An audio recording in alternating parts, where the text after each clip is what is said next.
Buenas tardes a todos. Vamos a empezar con las exposiciones.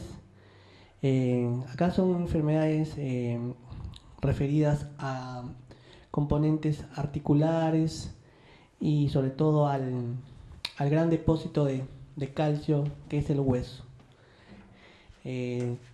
Por decirlo así, estamos en la osteoporosis y después trataremos artritis reumatoidea, que es el gran problema de salud con grandes costos para la sociedad.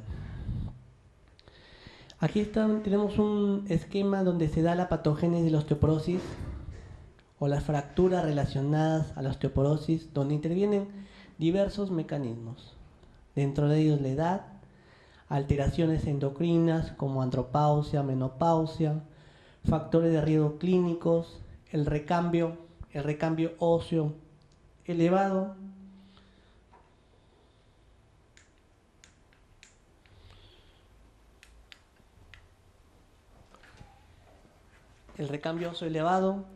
todo esto conlleva a una masa ósea, pico, inadecuada, pérdida de hueso incrementado. Las alteraciones, hay una propensión a las caídas y hay un componente mecánico. Disminuye la densidad mineral ósea, la calidad del hueso, ciertas actividades. Todo esto conlleva una fragilidad esquelética o a una excesiva recambio, conduciendo a la fractura. Entonces existen procedimientos rutinarios en la investigación que debemos hacer. El principal instrumento es la historia clínica, que incluye factores de riesgo FRAC. Es un factor de riesgo de 10 años de probabilidad, a 10 años para fractura de cadera. Incluye también el examen físico, donde determinaremos el peso y la talla, el conteo de células blancas, la velocidad de sedimentación globular, el nivel sérico de calcio, albúmina, creatinina, o sea, son fosfatasa alcalina, nivel de transaminasas, la gran ayuda de la radiografía lateral o lumbar o torácica, la densitometría ósea mediante la absorción rayos X dual, tanto de la cadera como de la columna vertebral.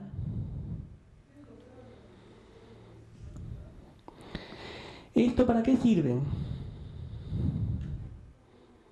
Para excluir enfermedades que pueden similar a la osteoporosis, como osteomalacia o mielomatosis, para discernir causas de osteoporosis y factores contributorios, para valorar la severidad de la osteoporosis y determinar el pronóstico de la enfermedad y el riesgo subsecuente de fracturas, para seleccionar la mayoría de pacientes para un tratamiento adecuado,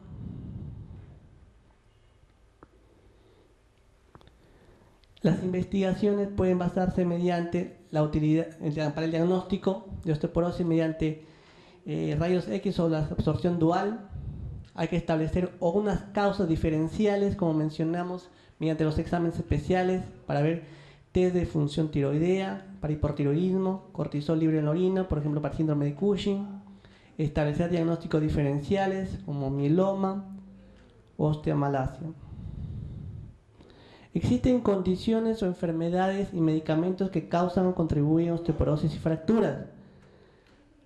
Factores relacionados al estilo de vida: el abuso de alcohol, la frecuencia de las caídas, la inactividad o la actividad física inadecuada, la deficiencia de vitamina D, la excesiva delgadez, sobre todo aquellas personas que quieren verse más estéticamente que saludable, el consumo alto de sal, consumo bajo de calcio, exceso de vitamina A, inmovilización o el consumo de cigarrillo. Desórdenes genéticos variados, como verán, desórdenes endocrinos, dentro de ellos la obesidad central, hiperparatiroidismo, tirotoxicosis, la gran madre del síndrome metabólico, que es la diabetes mellitus, ya sea tipo 1, tipo 2, enfermedades gastrointestinales, hematológicas, reumatológicas, medicamentos también.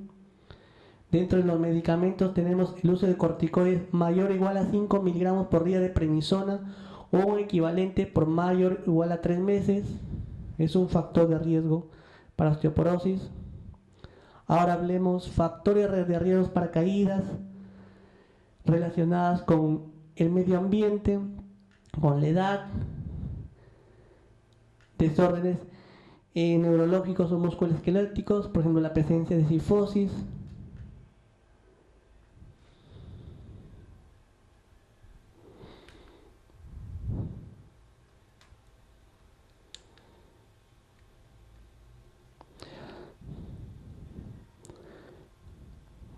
Existen en el mercado algunos marcadores que son bastante útiles, pero son bastante caros.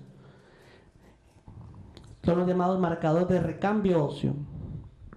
Marcador de recambio óseo como el telopéptido C o el N-telopéptido urinario, o también marcadores de la formación ósea como la fosfatasa alcalina específicamente del hueso.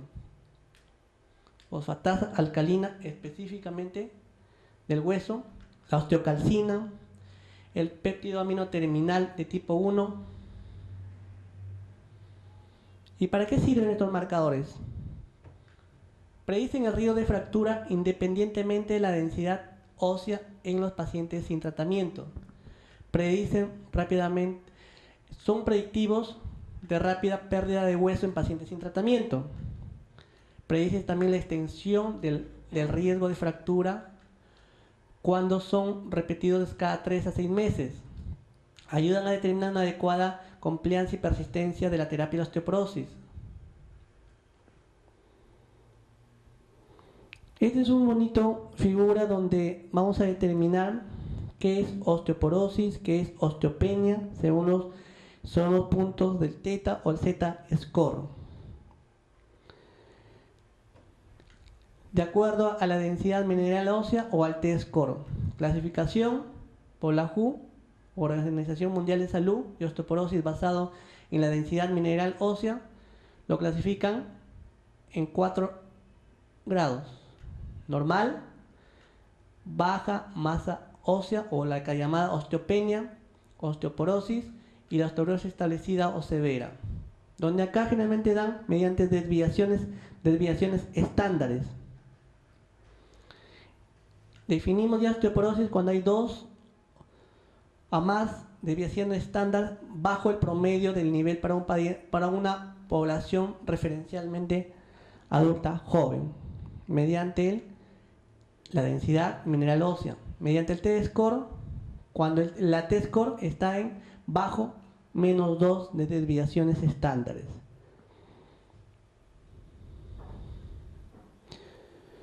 Como lo había referido, ¿qué es el score FRAG? Es el que permite determinar la probabilidad de 10 años de fractura de cadera o una complicación mayor por fracturas, ya sea de la cadera, de la columna vertebral o la fractura del hómero proximal.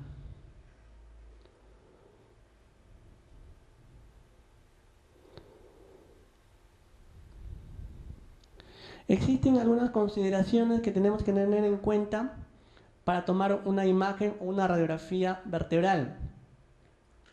Toda mujer mayor de 70 años o todo varón mayor de 80 años.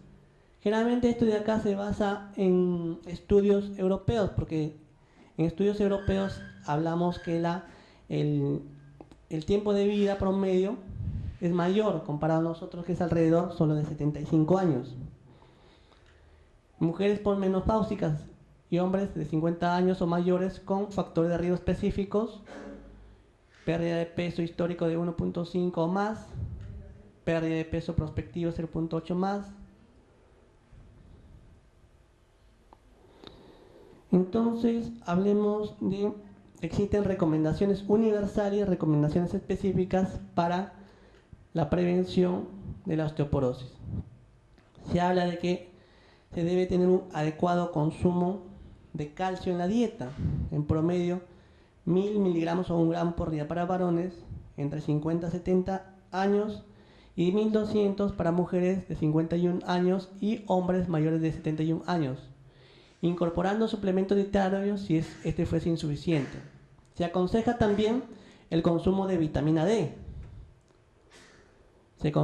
También se aconseja determinar factores que debemos corregir que pueden incrementar o la pérdida o el recambio óseo. Se aconseja el cese del tabaco y evitar el consumo excesivo de alcohol.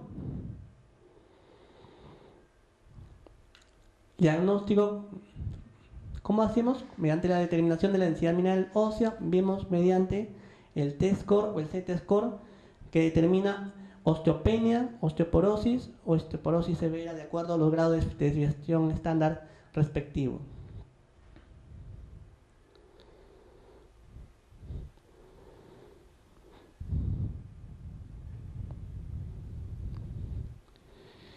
Entonces, existen algunos medicamentos ya demostrados que tienen efectos sobre el riesgo de fractura vertebral o sobre el riesgo de fractura no vertebral. Tanto para osteoporosis, para osteoporosis establecidas, donde acá estamos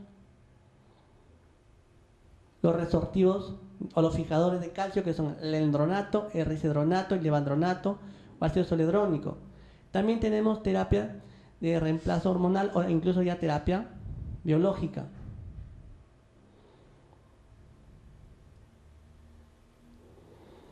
Aquí hay un bonito estudio donde dice, hay un consejo que nos dan en las guías, que es el consumo de calcio y el riesgo de fracturas. ¿Qué es lo que ya se conoce con respecto a esto? Que se recomienda tales gramos para tales edades de acuerdo a ese género. Pero aquí este estudio es muy interesante, miren lo que encuentran. El consumo de calcio dietético no está asociado con riesgo de fractura y no hay actual evidencia que incrementando el consumo de calcio previene fractura. Miren, son nuevos estudios a la luz de las recomendaciones. Justo la Asociación Americana va a sacar su estudio todavía a finales de este año. Tal vez incluyan estos datos. Buenas tardes, como habíamos referido, existen algunos estudios que están dando a la luz algunas evidencias que son contradictorias a las recomendaciones dadas previamente por las guías de osteoporosis.